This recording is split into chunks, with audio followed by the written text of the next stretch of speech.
جاران لەگەر منداڵەکان سەردانی پارک دەکەین جەوەکی خۆش دەگوزارین وەک دەبینین منداڵەکانمان لە بەڕاستی لە خۆش گوزەرانێکن لەخوای بەزیاد بێ لە سایەی ئەو ئەمنێتێکە لە کوردستان هەیە ئینشاءڵڵا و ئەمنێتە هەر دایم بەرقەرار دەبێ.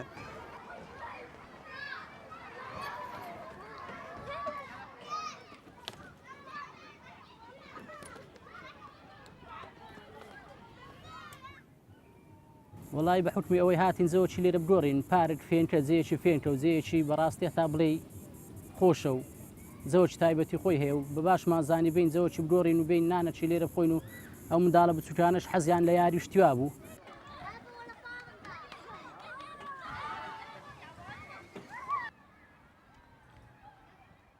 ئەوڕۆ بڕیارماندا بینە ئەو پارکەی چکە داروباری گەلک زۆرە جەوەکەش گەرمە بڕیارماندا نانی ئێوارە بین نێرە بخۆین هەم منداڵەکانیش زەویان دەگۆڕن یعنی لێرە عەتڵەیە ئێرە زۆر فێنکە داروباری زۆرە.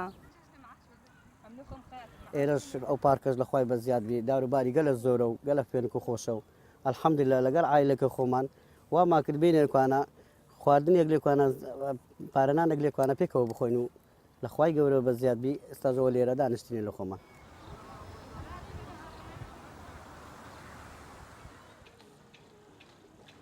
هیوادارم بەرەبەری مەغریبان یاخود کاتی گەرمایان ڕوو لەم پارکە بکەن زەوەکی خۆشیە و داروبارەکی جوان و سروشتەشی جوان و بە هیوادارم هەر ئەوها گەشاوێت پێویستە.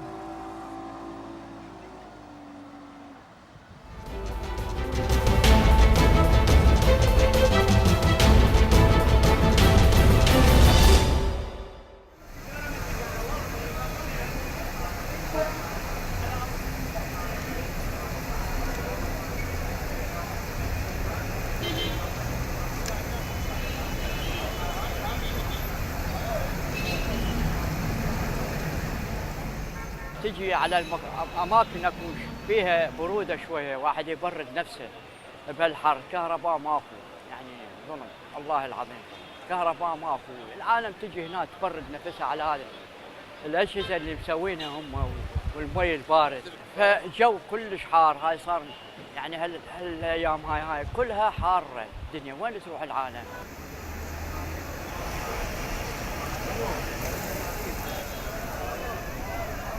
حبيبي هو ما دي دافع مادي دافع انساني يعني هاي كلها لله يعني هذا يعني جاء المواطن هو كاتل الحر وهذا دا يشوف الجو هذا الحار يجي يتبرد شوي يشرب مي بارد ويروح.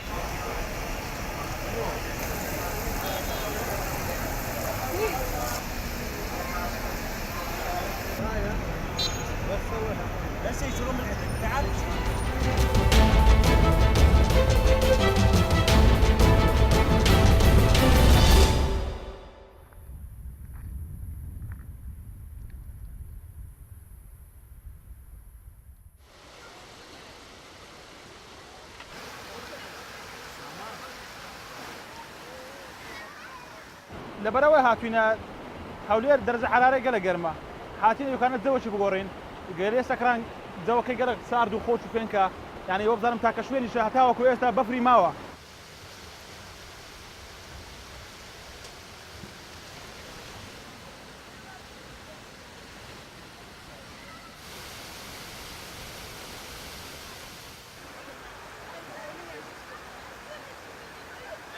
زۆر خۆشحاڵین بەبوونی برا پێشمەرگەکانمانە کە ئێستا ئێمە لە کەس و ئارامێکی زۆر خۆشین بەبوونیوان ناتوانین جەو هەوای خۆمان بگۆڕی.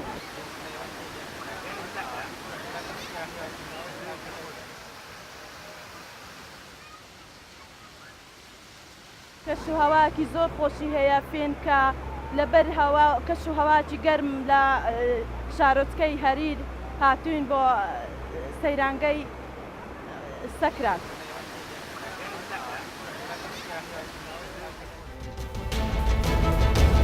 Thank you.